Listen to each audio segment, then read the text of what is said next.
Hey everybody, Jonah here, and welcome back to Tantrum House. Today, we are diving into Scales of Fate by IV Studios. This is a head-to-head battle game of demigods going for renown. It's a whole lot of cosmic chaos. So if you've ever wanted to play a game where you can send your opponent's characters straight into the abyss while cackling the whole time, then this is the game for you. Let's break it down.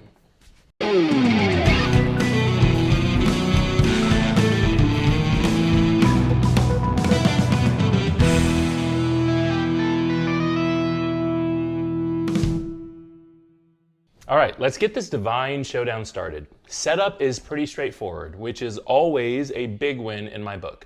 You've got the game board, you've got your demigod cards, you've got your action tiles, and a bunch of tokens that look like they belong in some sort of ancient temple.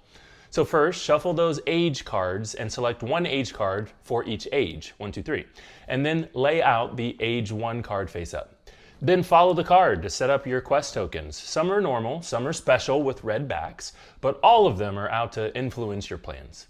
Then place the demigods next to the game board, set the renown markers to 7, and give each player 2 hidden demigod cards. Oh, and don't forget the first player marker, because apparently even demigods need to know who goes first.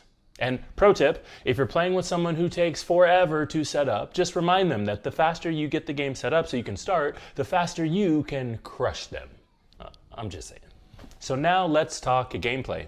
Scales of Fate is played over 3 ages, and each age is a battle of wits, strategy, and occasionally pure spite. So on your turn, you've got 3 main actions. The first thing you can do is place a demigod. So you can take one of the demigods and place them on any action tile you like. This lets you do things like send other demigods straight to the abyss, because who doesn't love a good cosmic void? You can assign the abyss's fate, or you can gain a servant token. The second thing you can do on your turn is place a servant token. Now you've already have to have that collected from earlier, but you can place it on the outer edge of the quest, and that'll influence the demigods in those rows or column. Think of it as your way of saying, hey, I see you over there trying to win. Not today, buddy. The third thing you can do is use a god power. And these are like break glass in case of emergency moves. You can smite someone, send them straight to the abyss. You can switch to demigod locations, or you can steal a servant token from your opponent. But just beware, anytime you use a god power, it comes with a penalty at the end of the game. So don't just waste those moves. Those are really important. You will lose points. So all right, let's talk strategy. The goal of the game is to end with the most points, and points come from 2 main things. So one, it's the renown of your 2 demigods, and then second, you can correctly guess your opponent's 2 demigods. The whole point and purpose of the game is basically to deduce which 2 demigods your opponent has. So this point management or renown management is really key, because your demigods will gain points or lose points based on the quest that they're connected to and those servant tokens you might use. So you've got to keep an eye on those quest tokens. Some of them boost your points, your renown. Others send it plummeting faster than my will to live after a bad round of Catan. And second, the abyss is your best friend and your worst enemy. So you can send demigods there, and that can be a great way to mess with your opponent, because maybe I sent people I liked there, maybe I didn't, but you're not immune. The abyss marker determines whether or not the demigods there gain renown or lose renown.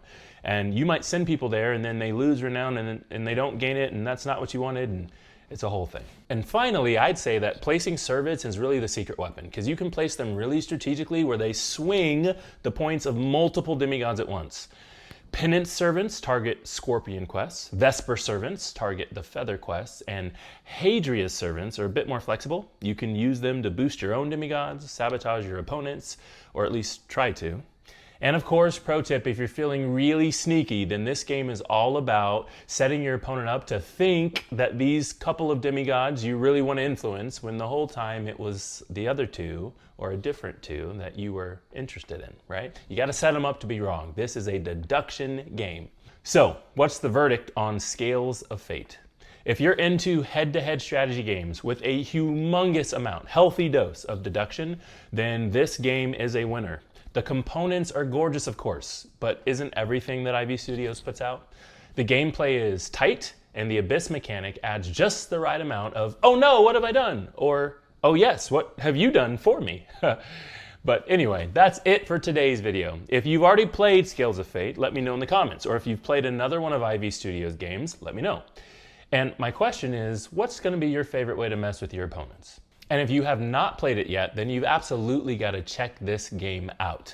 Of course, don't forget to like, subscribe, and hit the notification bell so you never miss one of our videos. Until next time, keep gaming, and remember, in Scales of Fate, it's not personal, it's just for the renown. See ya.